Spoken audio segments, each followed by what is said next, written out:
Welcome to another edition of the Social Proof Podcast. We find dope people that's doing dope stuff, man. And our next guest is no stranger to any of you all, man. And probably the most transparent entrepreneur that I know. And I pride myself in being transparent. The ups, downs, goods, bads.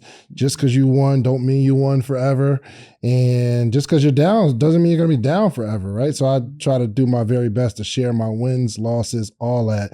But this young lady is taking it to a whole nother level. Pinky Cole, what's happening? Hello, I feel like I work here. Come on. You are no stranger to the Social Proof Podcast. Yes. And you are an incredible inspiration. And we've been able to see, what's been going on in the news with your company. So I want to jump right into it. But before I get to that, I don't know why this was my first question today, but I was thinking about it when I came in. You cry, right? Mm-hmm. A lot? Mm-hmm. Like how often? All the time. Really? I do. You can't tell? About what? You know what? Ever since I had kids, I just be emotional. For real. Yeah. Since I've had children, I've gotten really emotional. I feel like I've tapped into the nurturing spirit. I used to be very hard and like militant. You weren't a crier? No. That's why this was my first question. Yeah. I don't cry. Yeah. I cry now, and I think it's because I have like unlocked a different energy where I'm more of an empath than I've ever been. So I've always been an empath, right? I feel energy strong. Like I can walk in a room and feel if they feeling me, if they not feeling me, I feel that. And I think that energy that I've always possessed, plus after having children and who I am now, it just is a result of that, but you just see it out loud. Yo. Yeah. I think you were like telling my whole story, but I didn't know that you can just become a person, because I'm getting more and more interested in my emotions, and it's very clumsy for me and I don't understand it. And when things happen, it's like, oh, they happen. You just go about it, because I know on the other side, everything's going to be okay. And when everything's okay, I know something's on the other side of that as well. Well, it's not even just for bad things. Like I cry for things in gratitude, right? Like How you do that though? You ever watch a movie and it speak to your spirit and you're like, wow, that's deep. Every time I accept an award, an accomplishment, I'm like bawling tears. Like literally, it was somebody's birthday the other day, my pro fight. And, I did a birthday speech and she was the person that got me in TV, and I'm crying more than she is. And you've never been like that though. I've never been like that. And I think that there's a time in evolution, when you're younger and older people be like, I'm wise beyond years, and older people have so much wisdom. I think that this is just a part of the wisdom and a combination of all the things and experiences that you go through, and it's showing up in the form of emotions. And I'm actually tapping into those emotions. Before I used to be embarrassed that I cry. Now I'm like embracing the parts of me that don't feel good. And I'm also embracing the parts that feel really, really good to just make me sappy. And I'm okay with that. One day I'm going to cry, I think. And it's not that I don't cry. Like my son had a seizure and I cried, right? But on a normal basis, I chalked it up to it protects me, right? Where I don't get super emotional. Yeah. But I'm becoming more and more interested in the ability to tap in, because I don't have those tools. Like if my daughter is feeling away, I feel like I'm empath too. I don't have the tools to reach that. You are also a man. I mean, but that's no reason to not to be like this. You know what I mean? Well, you have such a masculine energy, right? So like you have the masculine and the feminine. And I'm not saying that men aren't supposed to cry, but there's a certain masculinity that happens, and it may show up for you in other ways other than tears. It's how you communicate, maybe how it shows up in your mannerisms, right? If you're frustrated, maybe your hands are like this, maybe you bite your fingernails. Like your emotions can show up in other ways outside of just tears. So you got it. Just for me, it looks like tears. For you, it may look like something else. One day I want it to look like tears, though. Really? I do. You asking for that? You want some of these problems so you can No, not even practice. Problems, but like happy and sad. Like my boy, he did a speech one day and he started crying. And bro, I don't ask me why this was my. And I was thinking about, I was like, I'm gonna ask Pinky, and I literally don't know why I asked this question. But I saw my friend.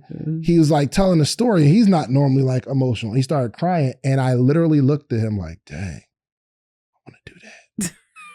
What? It might be strange, but I think I've been suppressing how I feel. It might be some life. trauma as well.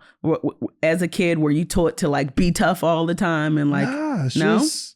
It's some trauma there. You got to unpack the layers. I feel like Iyanla, but you got to unpack the layers and see what's under there so that you can acknowledge what has happened so that you can like face this here. Yeah. But it's good that you really identify something that it is that you don't do, because then it could tell you like what's going on. Okay. All right. Back to business. Shake that off. All right. We back. Shake it up. Okay. So I want to jump straight into this. So you build this phenomenon of a company. You have you are the leader of the vegans, I think. You know what I mean? Like, we look to Pinky as, wow, she built the commercial side, the super success side, like the reaching the masses with this message. And I heard that business doesn't always go the way you want it to go. So if you can explain as close to the top as possible where this all started. Which part? I feel like this is the documentary that people are going to really tune in for. And before I even dive deep, I want to talk high level about what real entrepreneurship looks like.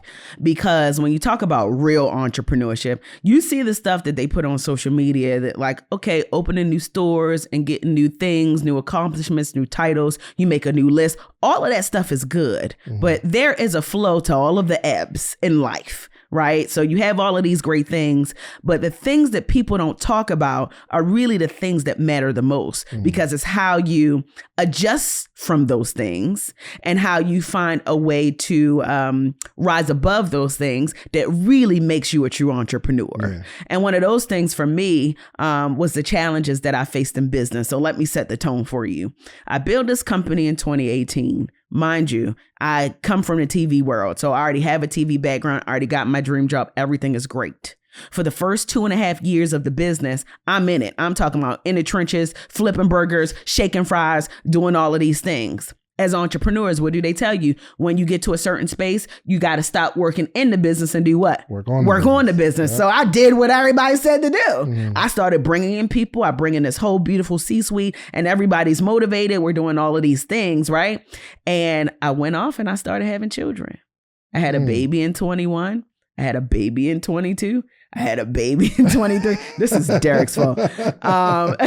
So I started having kids and then I get married. So I am doing what most entrepreneurs in America do. You build this great, amazing thing. And then you step off and become the spokesperson for this thing, right? And you put people in position to continue to run that beautiful thing that you created. Sounds good. Sounds like it's the right thing to do, right? So I become the mascot of the brand. I do great podcasts like this. I go on all the big TV shows. I get all the covers. I'm doing all the things. I literally put the blueprint in place. And I handed it off to people to make sure that it continued to be great. So we did good for a number of years. Most businesses don't last past 1.5 years, restaurants especially. So we get into year 5, which is a long time from opening the business. We do this raise. We raise all this money. And then we start opening locations. Hold on real quick. So 2018 start Slutty Vegan. 2023 you started the raise? You did the raise? No, I did the raise in 2021. You did the raise in 2021. In 2021. 3 years and you're experiencing a success. Before you do this raise, what's happening in the business? Business is booming. Before we do the raise, I'm there. One location. I got 2.5. 2.5. Yeah, 2.5 going on 3. Okay.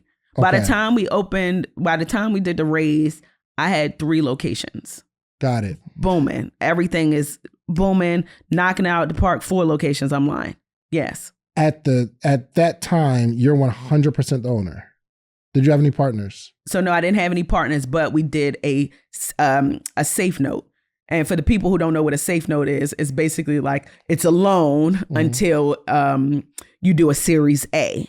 And a Series A is a round of funding. When you do a Series A, the people who put that early money in, and we call it friends and family, then it will convert, right, to equity, and they will get preferred equity, right? And that's what happened. So up until that point, I owned on paper 100% of the company, but I had already raised money, a pre-seed round to be able to grow the company. Okay. Which at that time was considered a loan that would have needed to be paid back, but it converted to equity by the time I went and did my Series A. Got it. You're building this company. Yes. And any question that's like, I just want to like note numbers. Okay. You just don't have to answer it, but I gotta ask them. Okay.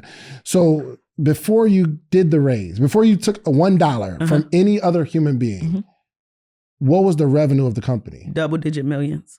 Double-digit millions. Yeah. All by yourself. Yeah. Profitable? No, not. Well, I'm sorry, I take that back. It was profitable, but slightly, but it was because we were building locations. Got it. So, when you build locations, when you look at your balance sheet, it's going to look like you're spending a lot of money because you're building, right? So we were profitable, but slightly, and we had to be profitable because otherwise wasn't nobody going to give us no money. Right. You understand what I'm saying? Okay. So you only needed slight profitability to show, this concept works. Exactly. Yes. And everybody, even to today, people know that the concept works. Yeah. Like, I'm no stranger from revenue. We still make money. We still do well. Last year, we also did double-digit millions. You know what I'm saying? So like, we do. Slutty Vegan is that girl. Yeah. You understand what I'm saying? But sometimes that girl goes through changes, and that girl goes through challenges, and that's literally what happened. What I'm understanding is, even though you, like, especially in a business, because when someone says, the company's doing double-digit millions, the question is, well, why do you need somebody's money anyway? You feel me? To scale. So let's talk about the restaurant industry. The margins are really, really small, right? But in order to position yourself as a leader in the space, number one, especially in a new genre that has not been tapped in, that we own. For sure. Now you have to scale it. And what you use the funds for is to find proper leadership, which is when we got the money, we brought in a C-suite, right? When we got the money, we started building. And at the time, just for some context, it cost us about up to $875,000 a store.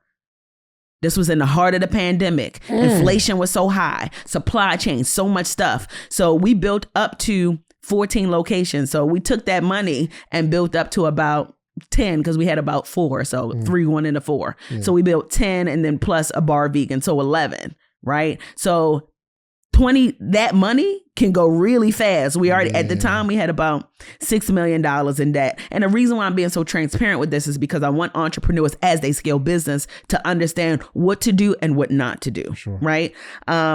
So we, that inflation, the lead time, like everything was just super expensive. It was an advantage for us because this was the time where big corporations were looking to smaller corporations to stand in solidarity. You remember that time, right? 100%. So it was an advantage for us because here you have all of these beautiful Black businesses on a pedestal and doing all of these great things, right? And getting big opportunities from the big corporations that now, obviously there's so much controversy about, right? Yeah. So we had a competitive advantage, but that competitive advantage was expensive. 100%. Right? As you build this double-digit $1 million business yourself, right?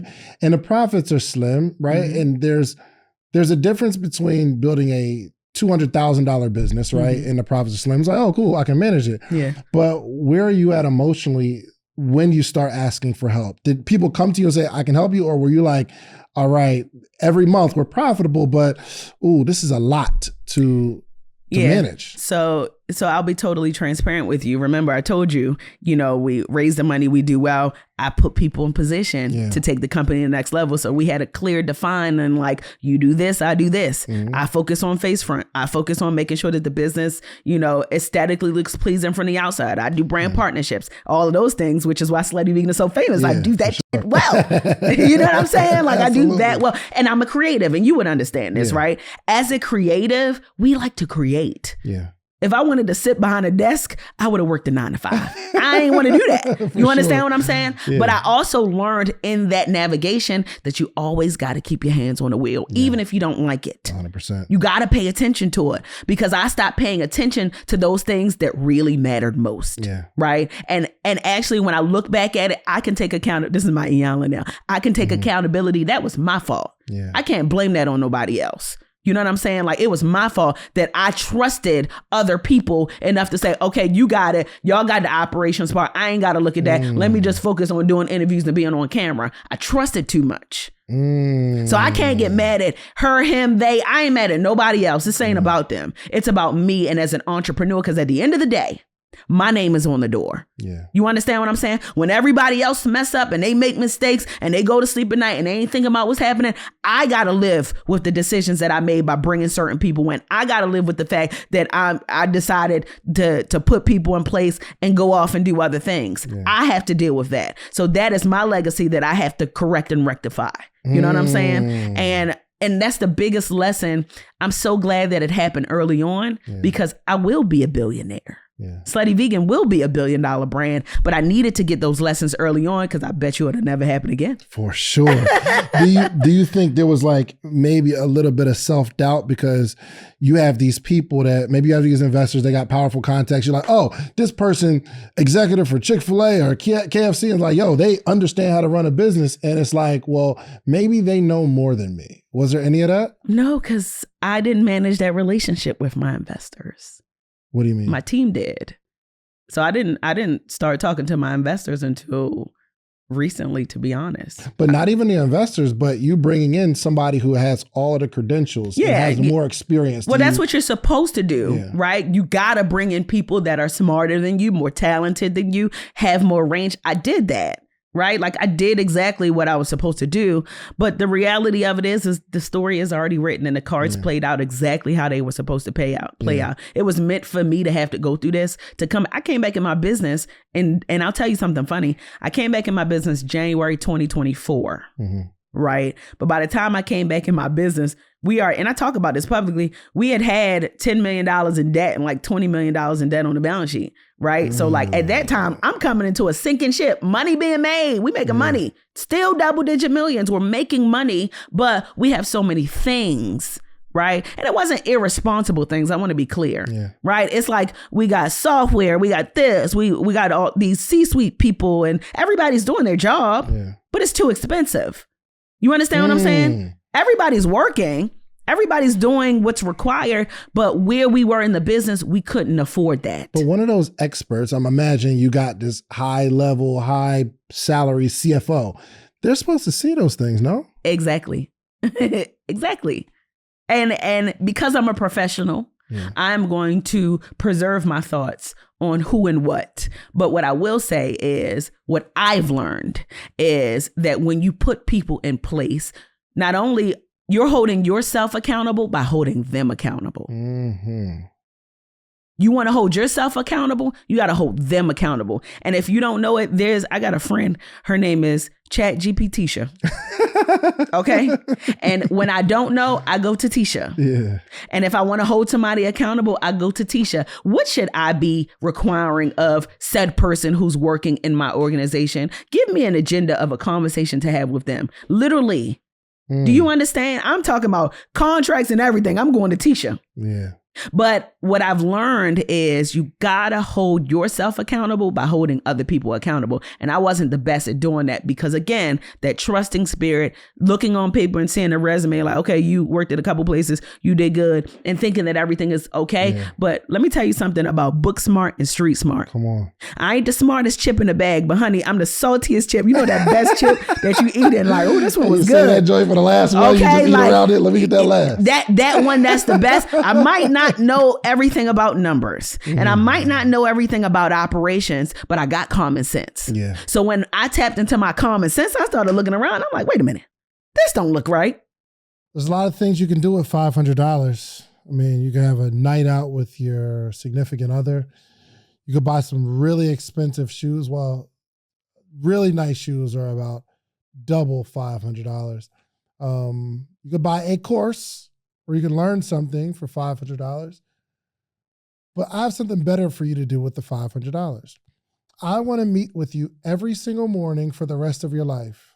Well, maybe not the rest of your life, but every morning, Monday through Friday, for the rest of the year.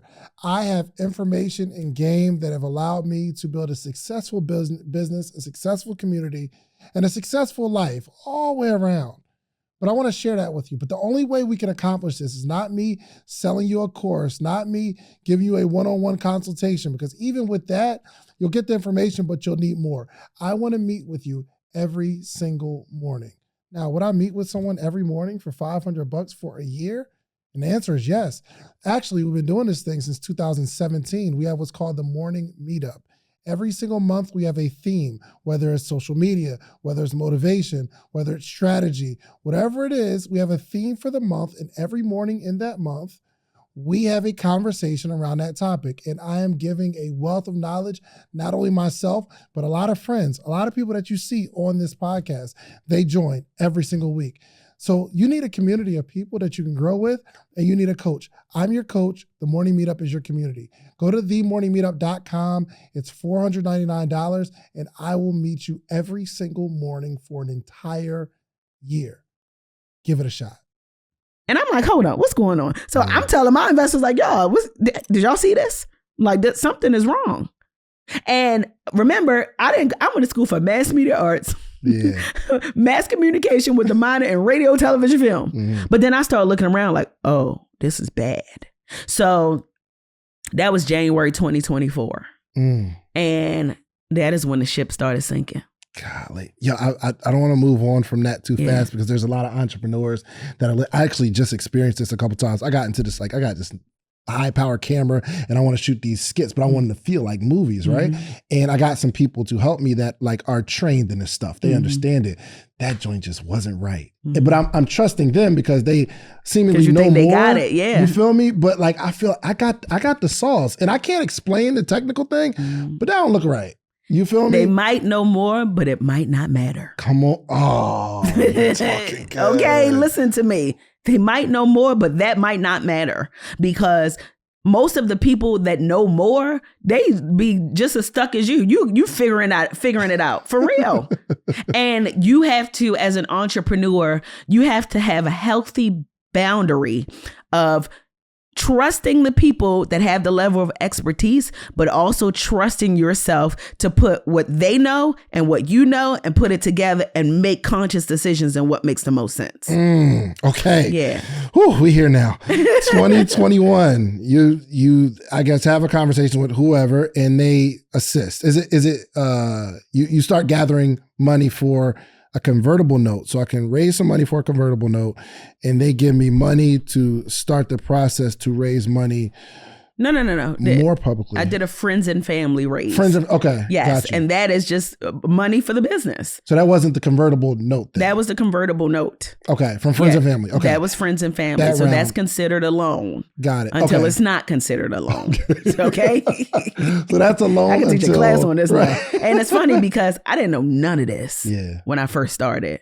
And that's the beauty of experience and entrepreneurship because I had a couple of public L's, but I've learned so much that I can teach the next. I can look at an entrepreneur right now like, don't do that or do this differently. But it took for me to experience it. And what it did is it gave me range. Yeah. I have so many topics to talk about right now. If you put my interview side by side from the first one that I did with you till now, there's so much maturity there. Yeah. There's so much evolution there. There's so much. I don't give a damn about your opinion and what you think about me. Guess what? You didn't do it. For sure. Okay. So you don't understand. You couldn't walk a mile in my shoes. 100%. You know what I mean? Okay. You've got this business that's booming. First off, commending you for building something special by yourself. I mean, not by yourself. You have a team, but like you are the CEO. And then you start raising money, friends and family, which is a loan until it converts to equity, right? So then you raise a bunch more money and then those those friends and family loans turn into equity, yes? Yes. Okay, cool. Yeah. So you raise this money. What happens when you start taking other people's money? I cried the first day I got the money. I said this publicly before, but I cried. And I don't know why I cried. But I mean, I think I know why I cried. Right. For a long time, let me just say this. In business, and I'm talking to investors now, and not my investors because they kind of gave me the autonomy to be as creative as possible. So not them, but investors, period. Yeah. When you invest money into a business, you got to give them the creative control as long as it's within reason to be able to do what it is that they do best. Yeah. Because when you start cramping a creative, they lose their steam. You understand what I'm saying? So And esteem is why they invested in the first place. And esteem is why they invested in the first place. So investors, with my camera, if you want to invest in a business, let them do what they do best. Mm-hmm. And when I got the money, my company became really, really corporate, which is the part that I've always ran against. So like internally, we've always ran good. Like systems were always there. Like we weren't running no mom and pop shop. Everything internally was good. That wasn't a problem. But what happened is I remember I posted something on social media one time. I could say this now. And one of my investors called me like, hey, do you think that's a good idea to post? And I was so taken aback, like, excuse me? And he was genuinely concerned. Yeah, for sure. Right? But in my mind, I'm like, oh no, I didn't sign up for this. And at that point, I'm like, I don't even want to manage this relationship. Y'all do it. So then I stopped managing the relationship with investors. And he didn't do anything wrong, right? He was just really trying to just preserve his investment. He was like, I want to make sure that this don't backfire on us. And I get it now because now I'm also an investor. So I understand where he was coming from, but it also made me feel like, wow, this is no longer about me. Yeah. So when you get investment entrepreneurs, you got to understand that it's no longer just your business. When they become your partner, it is their business too. Yeah. And can you handle that is the bigger question. Because it's a lot of me and mine and it's mine and it's mine. No, it's ours. It's us. It is we. Yeah. And if you are not okay with, and I'm not talking French, being we, then this ain't the game that you want to play, because now they get to hold you accountable.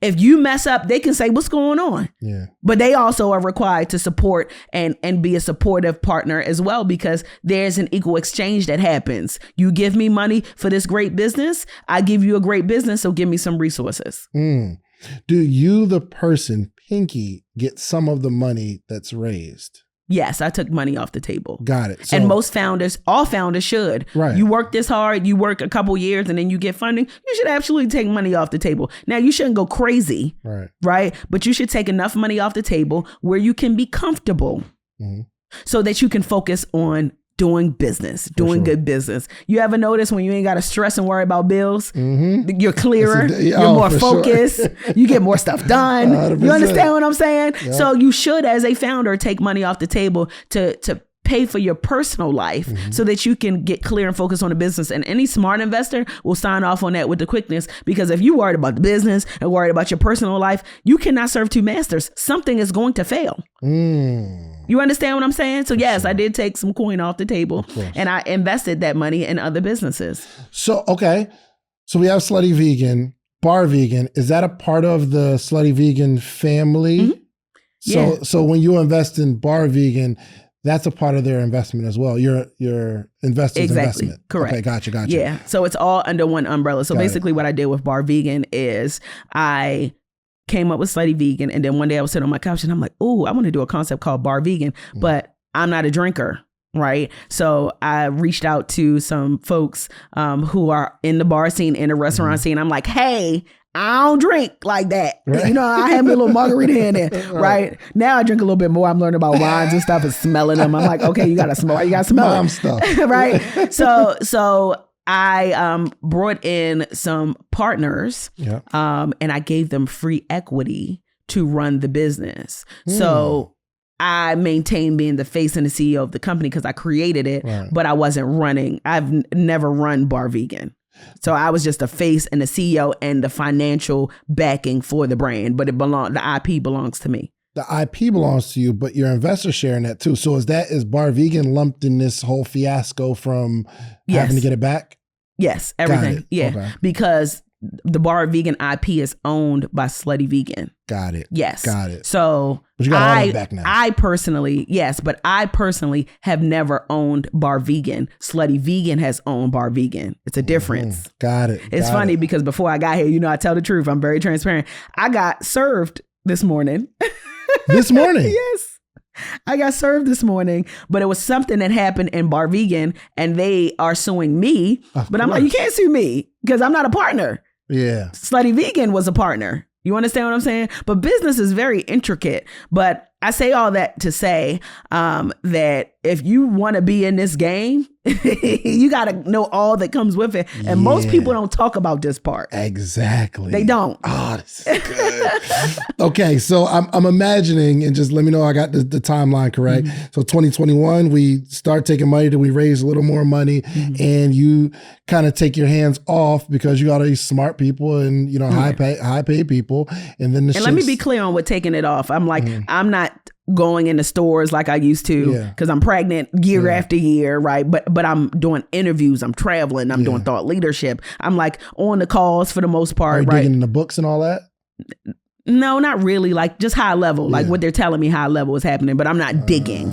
You understand what I'm saying? Like I should have been digging because everything on the surface looks good. Like the operation was tight. I got to give it to the people that was running my company. Like when I say operations was tight, like everything was organized. We got weekly calls, like the book's clean, that everything. If I'm looking for, let me see where that red apple was. Like I can go into a folder and see a picture of the red apple. Like Google Drive was on point. You know what I'm saying? Like everything, like on the surface, everything was organized. You understand what I'm saying? So we didn't have that issue. Everybody was getting paid on time, weekly. Like we didn't have those kind of problems, right? I was running a very professional operation. And so I felt comfortable because the operation was being run professionally. Sure. It's almost like when you go somewhere and you see the bathroom clean, you want to make sure you get a napkin and wipe up after yourself because it's already clean. You follow what I'm saying? So like you want to keep it how you found it. So it was beautiful. At least what I thought on the inside. So I didn't have to dig deep because I felt confident that everything was under control. Yeah. So when you come back, when you realize that there's a problem, what are your action steps? What's happening at this time? So I get a call. I've never said this out loud, but I gotta keep it real. I get a call like, "Hey, Pinky, we got $5 million in the bank, and we losing $100,000 a week." Yeah. So basically, after all of the bills are paid, we need to come up with another $100,000 a week to make sure that all of the bills are paid. We're losing $100,000 a week, and there's $5 million left. Do you have access to see this account fluctuation? Yeah, I see the account. But at this point, we got 14 stores. So I'm talking about like, I make a lot of money in the business. So like every day, I'm making people's salaries every day coming in. So you got a lot of money coming out. You got a lot. My payroll got up to almost $300,000 a week. You understand what I'm saying? Yes. I got up to like 479 employees. I'm running a real operation here. So like when you pay all of those bills and you pay everybody and we still got to pay an extra $100,000, it's just like, oh, so yes, all of the money is coming in, but we're bleeding every single week. How long is this going on? Because it's not like 1 week is fine and then we're losing 100,000, right? It had to be a gradual, but at some point it had to be 60, and then 50 or 30. It was gradual, but again, I wasn't in the intricate processes of that. I'm just like coming in on like high level, right? So now I'm starting to itch my way in. At this time, I'm like super pregnant, and I'll never forget it. I get a call. I had my baby December 12th, 2023, and I get a call like, "Hey, so we may have to file for bankruptcy." That's what I did. Because the day before, everything's cool. Right? No, not the day before, but I knew the problems that were happening. But this is after that initial call. Yeah, I knew the problems that were happening, but it's like, so now there's efforts to start cutting stuff. So, I'm approving things to start getting cut. So now I'm looking like, oh, what's going on? So like people start getting cut left and right, things start getting cut. And remember, I had full marketing team, full this, full that, full everything. Like we growing a company, right?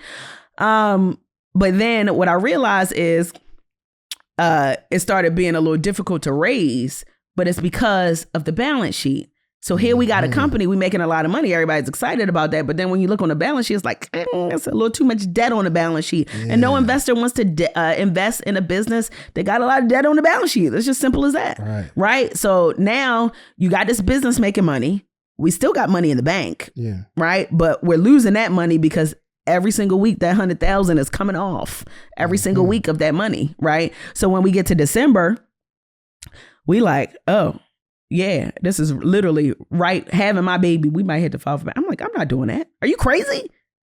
I'm like, this is my name. And my ego got in the way. I'm be honest. This is my name. And oh my gosh, like what the world is going to say, I built this big, powerful company and everybody's going to like, I'm not doing that. I'm not filing for bankruptcy. You crazy? Like I'm talking about here, 9 months, had my baby after that. And I'm like, I got to figure this out. Cause I'm like, this ain't the way. Like I can't do that. So now my stress was less about the business failing. It was more about my reputation failing with the business. And that was the wrong thing to do. I can say that now. You know what I'm saying? So I had the baby. I came back in the company in January. And what year is this? This is 2024, January 2024. Came back in the company. So when I came back in the company, I'm like a new hire in my own business. I don't know what nothing is. Wow. I'm talking about, I got to ask my employees, like, where is this? And what does this mean? And what company is this? And what? So at this point, like everybody that was there, I'm letting go. So I can't call them to be like, all right, show me where this is. You understand what I'm saying? So like, stressful. Yeah, I'm like, I can't call nobody to be like, because they gone. They either mad or they left. You know what I'm saying? Like, so I can't call nobody. Like I got my core people still with me, but like it was very difficult because you got this ship that's sinking slowly. It's still super popular, still growing, still opening locations, thinking that you're going to put a Band-Aid on it, right? When you got that call that, we might file bankruptcy, it's first thought, let's go raise some more money? Or was first thought, let's stop the bleeding at some point? First thought was like me as the owner, like if I don't fix this, like we going down. Yeah. I'm like, nah. Like... But you did try to go raise, right? I mean, it's like... So what I did, let me tell you what I did. I went into, and I said this on another podcast recently, shout out to Robert Smith, man. This is why it pays to have mentors. It pays to have people that are trusted. It pays to network, because I had a $10 million portfolio in the business, right? So real estate, yeah. So I called Robert. I said, Robert, I know everybody lean on you. And I said, I know you, like, I'm not calling you, asking you for anything, because I don't want you to give me anything. I said, let me sell one of my properties to you. And he said, yes, with no question. In 3 days, I sold my property to him for $1.7 million. Shouts out to friends who got listen, 1.7. Let me tell you something. And I hope he doesn't mind that I say this out loud, but he don't even realize that he helped save my business. And even though I went through this restructure, it was because of him saying, so like I will forever be indebted to him, because he didn't have to do that for me. Yeah. So shout out to you, Robert. Like, real talk. Where did that 1.7 go? Paying bills. Was the building owned by the company, or was it owned by Pinky? The building was owned by the company. I got my personal real estate. Gotcha. Okay. It owns. I'm still the majority holder here, right? So technically me, but the building belonged to Slutty Vegan Inc. I'm the majority holder, so I sold the building. Yeah. So I started selling my real estate. So luckily, I had $10 million in real estate. So thank God for real estate. You know what I'm saying? Because we were buying properties as we were building, right? And some of the locations were underneath of the properties. So when I needed liquid, then I started liquefying all of those properties. I'm sorry. The building, like, let's just say as you're liquidating properties, are you liquidating the building that Slutty Vegan is housed in, but the operation still stays the same, but now there's another owner of the building that we pay rent to? Yeah, so that property was going to be a Slutty Vegan. So we got permits and everything. We just didn't move forward with the process.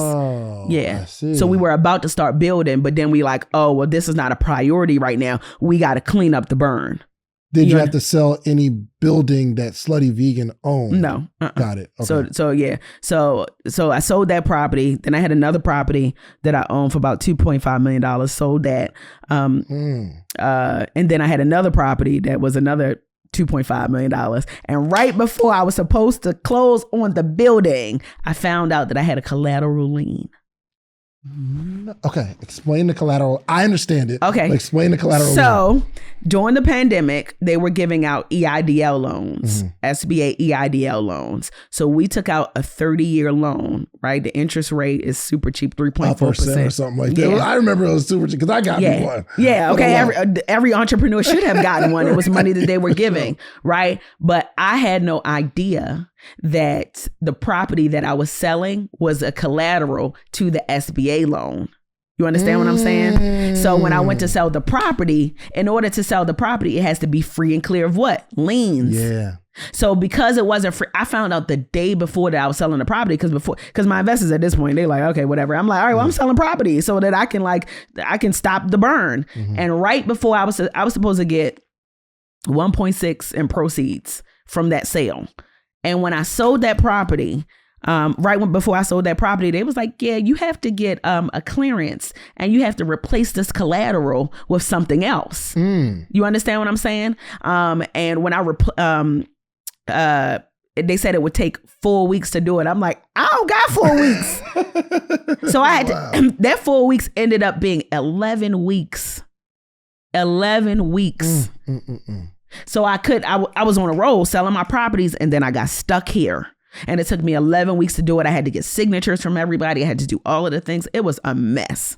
So long story short, it got to the point where like, okay, you got a lot of debt on your balance sheet. Like you need to file for an ABC. I'm like, no, I'm not doing it. ABC? Assignment for the benefit of creditors. What does that mean?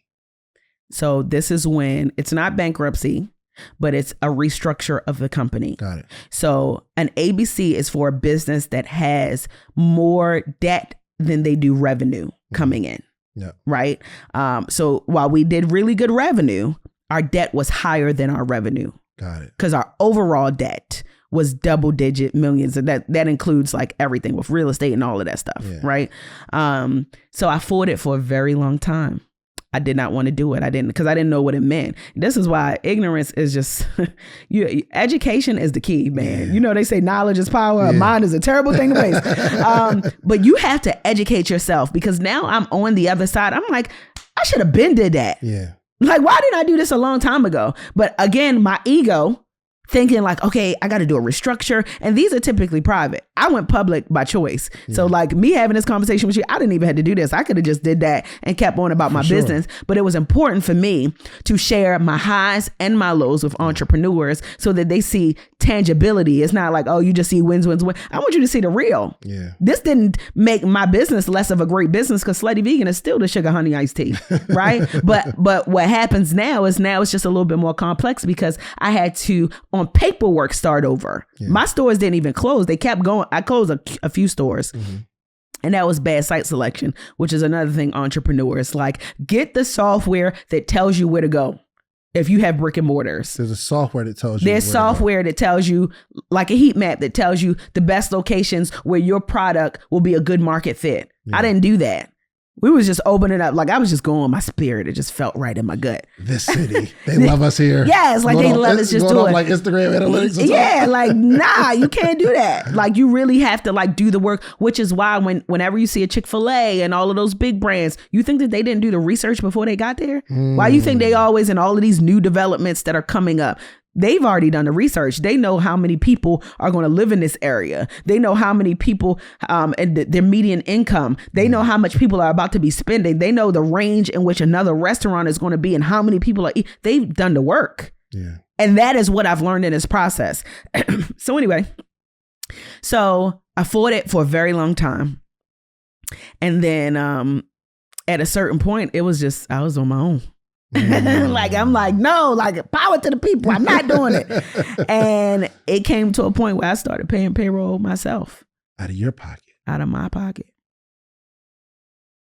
And at this point, I had already cut a bunch of stores. So remember, my payroll was almost $300,000 a week. And then I closed some stores. I cut a whole bunch of stuff down and I got my payroll down to $80,000 a week. Wow. Yeah. So I made a lot of cuts, very uncomfortable cuts. Yeah. You felt the cuts, but I had no choice. So I cut it. So remember, I cut it down. So I was making less revenue, even though I cut it down. So it's still obviously challenging. Yeah. So my payroll is $80,000 a week. And I'm still in the red. Less of a bleed though. It's less of a bleed, but I'm still in the red because the revenue that I had from all the other stores, I don't have anymore. You understand what I'm saying? Because I cut down. And then one day, I couldn't do it no more. I was tired of crying. I was tired of stressing. And I'm talking about, you ever suffered in silence? You understand what I'm saying? Like, 100%. Yeah, I can't pick up outside of my husband. It ain't many people I can call and be like, hey, let me borrow $1 million. I'll pay you back. Shout out to my trusted advisors, Dora Whitley and Kim Blackwell and Arian Simone and people like that like I could lean on. But outside of that, like, I just got tired of fighting, and something hit my spirit. God was like, you got to stop fighting. You want me to help you? You got to stop fighting. You want me to help you? Yeah. You want my help? You have to surrender. Yeah. And there's so much beauty in surrendering. And I don't know who I'm talking to. Entrepreneurs, if you ever got a business that you just holding on to it, you know it's dead. You know it's just like, just let it go, but you don't want to let it go because your ego getting away. Sometimes you got to let that thing go, because if it's meant for you, it will come back to you. For sure. And that's what I did. I let go. And I'm talking about like, and I can say this because, I talked to my husband about this, and I'm real with it. And I want people to know, like, this compromised my family life. Because in the middle of my whole everything falling apart, my husband is experiencing his rise. So it's, how can I support you when I'm over here dying on the inside? Yeah. You know what I'm saying? And how can he properly support me when he finally has this moment that he's been waiting for forever? So it's like there was a war within worlds, right? So obviously we genuinely support each other, but there was just a silence here. It's just like, I want to be more enthusiastic, but I'm human too. And I'm hurting, and I'm trying to figure out my business, and I'm trying to navigate. Then I got lawsuits coming. It was a lot. And the lawsuit's still coming, but it was a lot. You know what I'm saying? So like, I shout out to my husband for, even in the hardest moments, he stuck it down with me. It was hard for him. Oh Lord, like, bless his heart. You know what I'm saying? But like, it was very difficult. But the minute that I surrendered, there was like a breath of fresh air. Yeah. That happened for me. And that breath of fresh air was like, it just happened like, it was like a fresh wind. And I started to be able to breathe again. And it's funny because right when I decided to do the restructure, I said, you know what? I'm going to start working on my next concept. And I started working on Vogies. I saw that. That's and fly. When I started working on Vogies, I didn't know that I was going to get Slutty Vegan back. So you're thinking, this ship might sink. Yeah. I'm just going to start this next thing. Exactly. Yeah. I want to be respectful of your time. I have 1,000 more questions, but I know you have a tight schedule. We're going to have to do a part 2. Oh, bro. Just the dynamic of two, you have to be somewhat competitive to build something great, right? You see your competition, you want to go. And not between you and your husband, there's a competition, but bruh, like that's a healthy competition. Being my best friend, like if he has a business, I have a business, I love you. Yeah. But I'm him. You feel me? Like let's not play. So I can imagine like anything can creep into a marriage, and it's just the devil just creeps in any way it can, right? But I got a million questions on that. But to get to the crux of the story, you lose your company for a while. You got to buy it back. Yeah.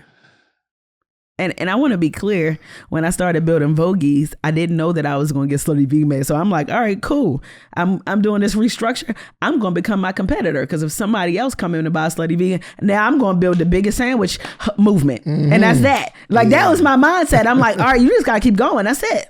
And when the bid came out to buy the company, I put a bid in for the company and I won the bid. And I'm like, oh, shit. Now I got Slutty Vegan and Vogies. Okay, this is a good problem to have. And it's interesting because one day I'm going to really tell the story real and raw in my documentary. But I'm so happy that I went through what I went through, man. And when I went into the restructure, I didn't own the company for 43 days. And basically what that means is an assignee, or like a trustee, for lack of better words, comes in and they basically own all the assets. So it now belongs to them, all the real estate, all the business. And I resigned from the board. I don't own anything. I'm just Pinky. I'm just out here. I'm here. But in the midst of that process, before I took a break, I was still going to the stores. I started going back in the stores, making sure that they had what they needed, making sure that the hospitality was on point. Because at the end of the day, my name was still on this. And people was like, Pinky, like, you don't even own a company no more. You don't know you're going to get it back. Like, and the world didn't know this now. And they like, why are you still going in the stores? And I'm like, because this is my legacy. Yeah. And I ain't going to let my legacy die like this. Yeah. And I started going in the stores and I put the bid in and I won my company back. And I bought my company back on the 43rd day. And, you know, I gotta give like a shout out to Dora Whitley, who's my business manager, and Kim Blackwell, and my best friends, Crystal and Sierra, because when I was dying on the inside, I spoke to them every day. They were there for me every day. They were like being a listening ear every single day. And there were other people, of course, but these were the people that, like, I'm talking about every single day, being resourceful, what you need, making sure that, like, if I needed something, they was handling on my behalf. Yeah. You understand what I'm saying? And that is like, money can't pay for that. Yeah. You know what I'm saying? And I really appreciate them for that, because I probably wouldn't be here if it weren't for them. You know what I'm saying? Like, so like, shout out to them. And I mean that from the bottom of my heart. But when I bought my company back, now it's 2.0. It's game time. We up. Yo, can I ask what you had to buy it back for? It's undisclosed. It's undisclosed. Okay. But it was not cheap. Okay. That's why I need you to go support Slutty Vegan. Did you have to like pay it cash? Yes, or is it part cash, part assumption? Yeah. And do you now have that mountain of debt? No. So the debt. So I have a clean balance sheet minus my EIDL loan. And what I did is I did move over some of my investors into Nuco. Got it. Yeah. Got it.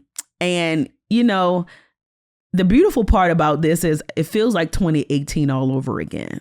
Yeah. Except for now the business is a household name. Yeah.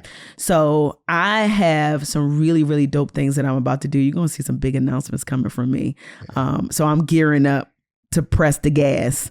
But I'm doing it with a lot more smarts, a lot more energy. I'm being a better leader and a more active leader. And before, when all of this stuff just happened, I had somebody in my leadership who I shall not name. He looked at me before all of this happened. He was like, well, you know, if it was me and somebody gave me a couple $1 million to grow my company, I would have never took my hands off the wheel. And it hit me in my chest. And I'm like, but he was telling the truth. The responsibility of taking that money to those investors. Exactly. So yeah, so now in 2.0, the outlook is a little bit different.